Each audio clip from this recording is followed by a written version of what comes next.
ജീവയെ അപർണയെ അറിയാത്തവരായിട്ട് കുറച്ച് പേരെങ്കിലും ഉണ്ടായിരിക്കത്തുള്ളൂ. ഇവരുണ്ടെങ്കിൽ ഭയങ്കരമായിട്ട് ഇഷ്ടമുള്ള ഒരുപാട് ആൾക്കാരുണ്ട്. ഇവർ ഭയങ്കര ഇഷ്ടത്തിലും അതോടെ തന്നെ നല്ല രീതിയിൽ താമസിക്കുന്നതെന്ന് ഒരുപാട് പേര് പറഞ്ഞിട്ടുണ്ടായിരുന്നു.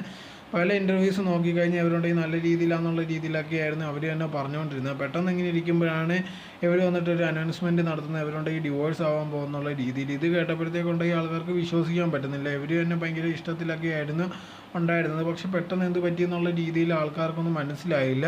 ഇതിനുണ്ടെങ്കിൽ ജീവ ഒരു പോസ്റ്റ് പോലെ ഇട്ടിട്ടുണ്ടായിരുന്നു. ഞങ്ങളുടെ പേഴ്സണലായിട്ടുള്ളത് എടുത്ത തീരുമാനമാണ്, ഞങ്ങൾ രണ്ടുപേരും അങ്ങോട്ടും ഇങ്ങോട്ടും സംഭവിച്ചെടുത്ത തീരുമാനമാണ്, ഇതിൽ കൂടുതലൊന്നും ഞങ്ങൾക്ക് പറയാൻ താല്പര്യമില്ല, എല്ലാം ഉണ്ടെങ്കിൽ പ്രൈവറ്റായിട്ട് വെക്കാനാണ് താല്പര്യം എന്നുള്ള രീതിയിലായിരുന്നു ജീവ പറഞ്ഞിട്ടുണ്ടായിരുന്നത്.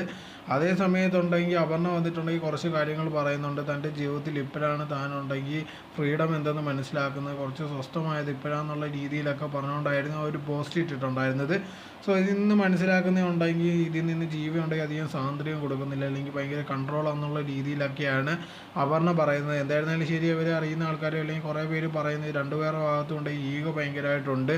അത് കാരണം ഇവർക്കുണ്ടെങ്കിൽ ഒരുമിച്ച് ജീവിക്കാൻ പറ്റുന്നില്ല, അതാണ് പ്രശ്നം. അതിനുണ്ടെങ്കിൽ അങ്ങോട്ടും ഇങ്ങോട്ടും അടി ഉണ്ടാക്കിയിട്ട് കാര്യമില്ലെന്നുള്ള രീതിയിലാണ് ആൾക്കാർ പറയുന്നത്.